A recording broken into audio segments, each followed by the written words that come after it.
welcome. I'm Jason. This is Rick, and welcome to guys. our top 5 movies of 2022 that we have seen.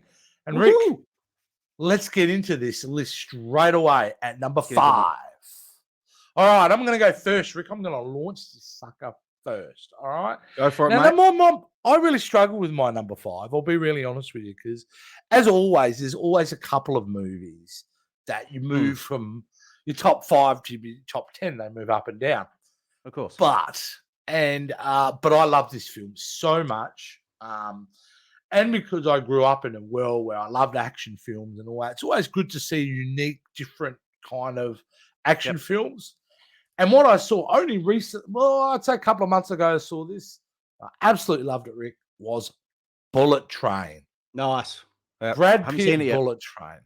No, from the makers of John Wick, that kind of studio. It's a fantastic, fun action comedy romp. And Brad Pitt is absolutely exceptional in it. The standouts in it are Aaron Taylor-Johnson, who was just phenomenal playing Tangerine and Lemon. Tangerine and then the other actor who was he was in Internals. I can't quite remember his name. He was fantastic in it. It's an all-star cast in there, and mate, it's a film I so recommend you checking out because it's so ridiculous, so funny, so much cool action. Yeah, it's one of the slickest films I've seen in a long time. So wow, okay. Number 5. I don't know how if it made any money or not. I do believe it did kind of well at the box office, in regards to being quite popular. So I mean, according to reports here, I can't even have a look at the box office. It did really well. It really got a horrible critical response though, Rick, with only 54% of critics liking the film. And they gave it a 5.6 out of 10. So, which was pretty crazy to me because I don't know what the critics were thinking. This is that type of film where I think the moment you take it seriously, the moment you're losing the plot.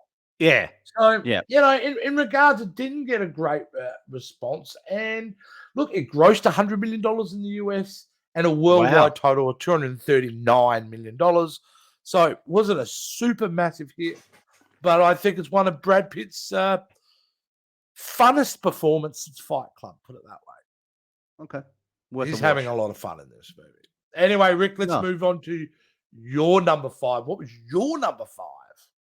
Wow, my number 5, Jace. Now we grew up in that area when we love, like you said before, you love your action movies and you love all that. And one of the most, I guess, this one kind of came out of the gate pretty quickly and didn't know much about it.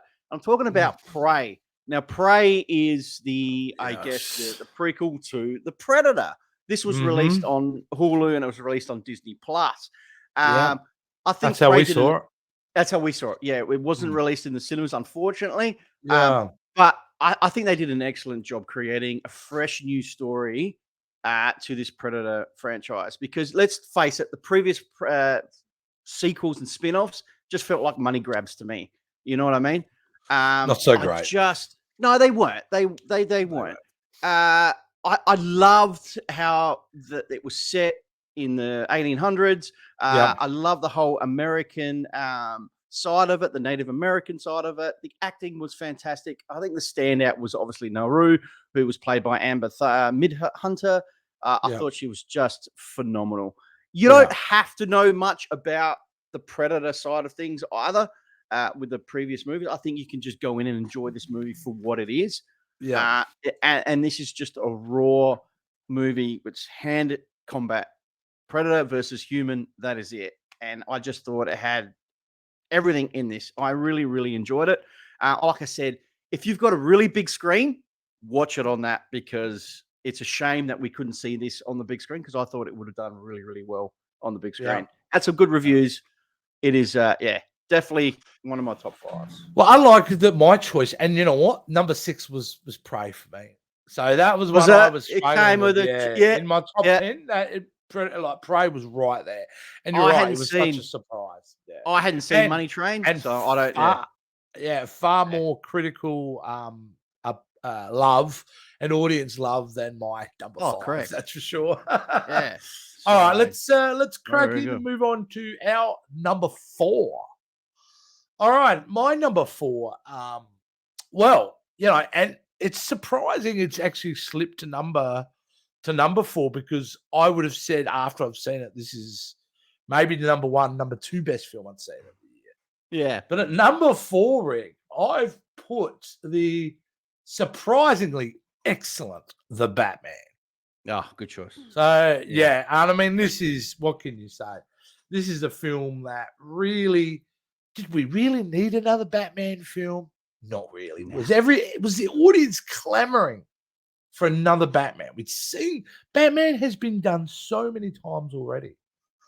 So for them to come out and produce one of the finest Batman films ever to be put on screen was excellent. I mean, a gritty underworld crime drama, that goes for 3 hours. This thing really had red flags all over it before it came out. This is how long it was. It's another Batman story. Some of the negative reactions towards Robert Pattinson's casting, all this stuff. And like, what can you say? There's no more Twilight Boy comments anymore now. That's gone. Robert Pattinson knocked it out of the park in his role. Yeah. And then you got people like Colin Farrell who does like if he's not nominated for an Oscar for his role as Oswald Cobblepot, I have no idea because that was a transformative performance. Unbelievable. Colin Farrell. And then just everyone else was in it. John Turturro being absolutely brilliant too. Jeffrey Wright playing Commissioner Gordon. Was it who was the girl? Who was Catwoman? Zoe Kravitz. Zoe Kravitz. She was excellence as well. There was a lot of really good stuff about this. The reason it's probably slipped to my number 4 is because I don't know how much rewatchability factor is. And I do consider that when I rate a film. It doesn't have a lot of rewatchability. It does, but you've got to commit to that 3 hours, don't you then? You know what I mean? Yeah. And, but it was certainly, I will say, it's the only superhero film to make the top 5 of the year for me. So there's no other superhero film that has got there. And in a year where I probably would have said to you in the beginning of the year, Doctor Strange and Thor would be up there. Gee, I didn't even think they made my top 10, to be honest with you. So there you go. But the Batman certainly did at number 4. How about you, Rick? What's your number 4?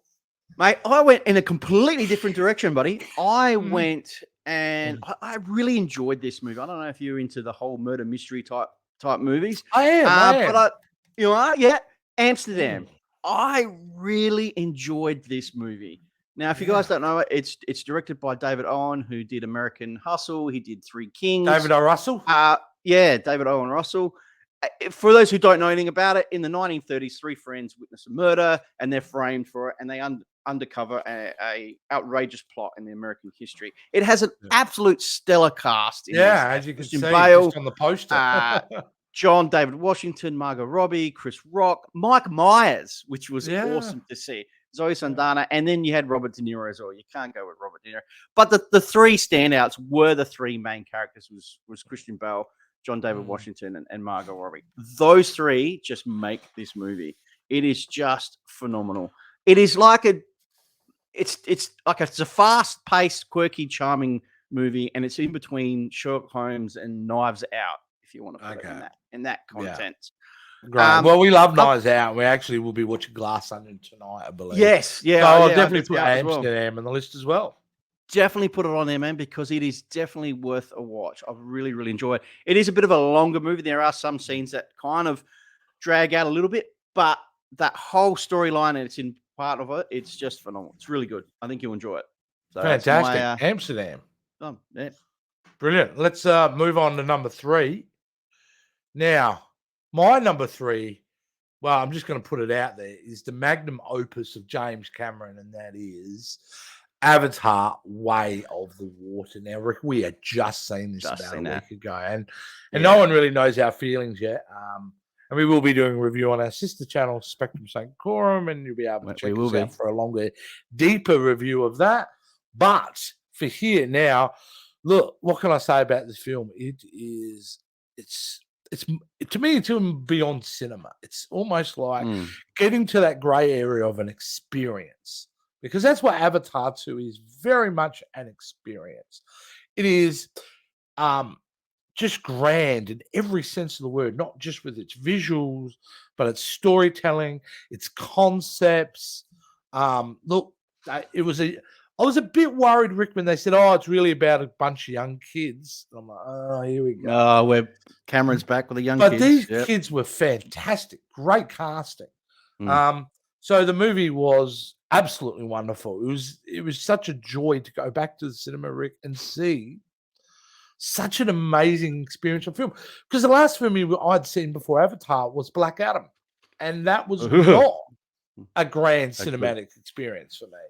So to actually, be able to see a film by James Cameron, him knock it out of the park, it was wonderful, Rick. I just love this film so much. And when you're talking about rewatchability, this thing, as soon as it comes out, will be on repeat on my TV nonstop, because I love it. For a 3-hour film, in a way, it's the opposite to the Batman in regards to the Batman. You're going to sit down, it's a heavy, you're going to watch.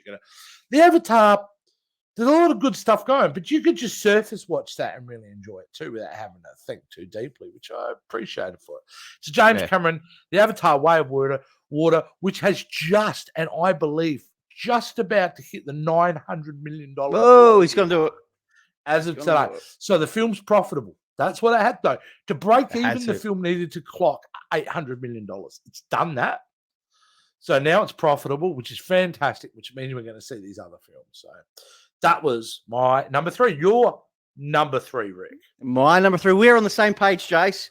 Definitely Avatar: Way of the Waters, like you said. Hey, we go back to Avatar: Way of the Waters. And look, I won't go too much into it, but it's hard to believe that this sequel has been 13 years in the making. We haven't seen it for 13 years, and for someone who was surprised how much the 2009 movie held up in recent viewing, which was just unbelievable. When they released it back into the cinemas, oh my God, people went nuts and reviewed it, and they made good money on that as well. Then when Endgame, sorry, Rick, Endgame was the biggest box office film of all time. It overtook Avatar. It took that. Yeah. Until Avatar came out with that re-release, and guess what? It then overtook Endgame again. So Avatar is still the most successful film of all time. And look, we touched on it. It is a long movie. Don't get me wrong. It is a long movie. But honestly, it goes through it. It's a good pacing movie for me. Yeah.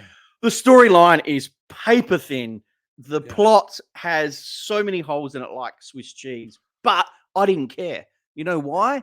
Because it just looked amazing. The sound quality, everything. It took me into that world of Pandora. And that's what a movie is supposed to be. I felt like I was in that movie. And I didn't care about anything else. And that's how good this movie is.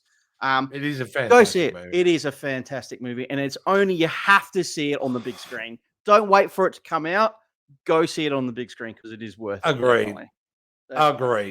All right. Some of those points I don't agree. We'll talk about that in a review about the plot holes thing. We will. We will. But let's move on to our number 2, Rick. And the number 2 film that I saw this year, I am shocked that it was as good as it was. This film had no business being as good as it was, and somehow not only fills you with nostalgia, it improves upon what came before in a giant way. And I got to see this in IMAX, Rick. And that was just what an experience that was too. And of course, I'm talking about, I don't even think I've got the picture here. Hang on, just bear with me. I don't think I've actually got the poster ready. I think I've stuffed this one. No, here we go. I'm talking, of course, the Tom Cruise starer. There you go. Top Gun Maverick. Yeah. I haven't seen it yet. But Maverick, Rick. I know a lot of people love it. It's one of the great films of the year. Everything in that movie works because you know what you're getting into, right? And to me, it's like The Force Awakens, because The Force Awakens is basically Star Wars being retold, right? Yeah. The first Star Wars movie retold. This, in a way, is Top Gun being retold. But the spin and what they add to it really just gives it this beautiful heart and soul, and the action's incredible. Tom Cruise is on fire, and you know, and all the other actors that like surround them. You know, there's some new people there. There's some people we do know of. Jennifer Connelly is great as the love interest. This movie, mate, it works on a level that I'm just shocked. I remember watching it and going, okay, all the flying scenes are incredible and all that. But even in the one-on-one talking scenes, this movie is operating at just a perfect level. So I can't say much more about how wonderful Top Gun Maverick, and I'm not alone because it's Tom Cruise's biggest film ever, and I think it's at 1.5 billion at the moment, or something ridiculous like that. It is in the billions. Yeah. Yeah. So, an incredible film, Rick. You have to see this. Well, it's actually out now. If you have Paramount Plus, they've just dropped it 2 days ago on Paramount Plus. Okay. So you can get a hold of it, Rick. You can get a hold of it. All right, mate. What was your number two? My number two, Jace, is obviously we need to have a superhero movie in here. And like I said, there was a lot of superhero movies that came out this year, but nothing, as you discussed before, shined out like The Batman. Is my number two, definitely. Yeah. Matt Reeves, The Batman, is a hell of a movie. It is the darkest live action Batman movie made. It's the longest one as well. I just loved everything about it. Top notch action sequences. Its cinematography was great. Everything was just incredible about this movie. And the thing about this movie, it wasn't your usual comic book movie. So everyone who thought it was that usual Batman movie, they were all quite surprised it's not. It is when we've discussed this multiple times. It's a detective movie. That's basically what it is. The casting was just phenomenal. I had issues with Robert Pattinson, and I've always said this along all our journey into even watching the trailer. I just didn't think Robert Pattinson was going to be a good Batman because I had that Twilight issue like everyone did. Else. Yeah, I did. You hadn't seen films like Good Times, you know, and The Lighthouse. I mean, that's where you can see, no, this kid is actually a real talent. He's got range. He has got range. He is just phenomenal as Batman in this. You know why I reckon also the Batman works as well? Is because in that version of the Batman, he's unique.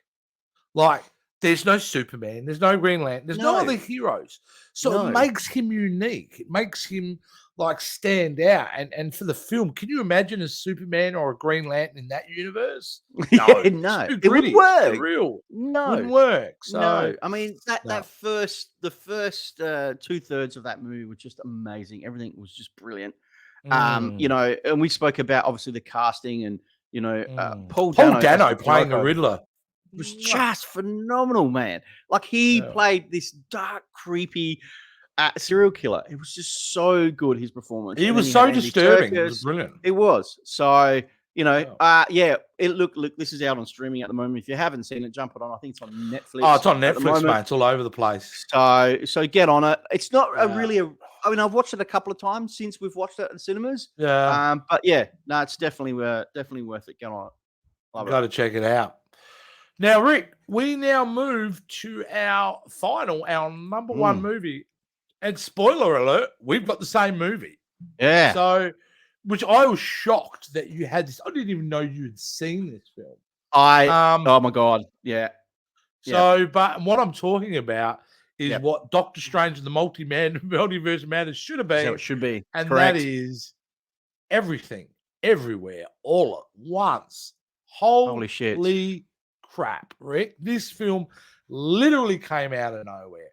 I had no idea of it. I'd heard the buzz about it, so I watched the trailer and went, oh, this is intriguing. I'll check it out. But how do you describe this film to people? It's this multiversal head trip of a movie that really at the core of it is about the relationships that are most important to you.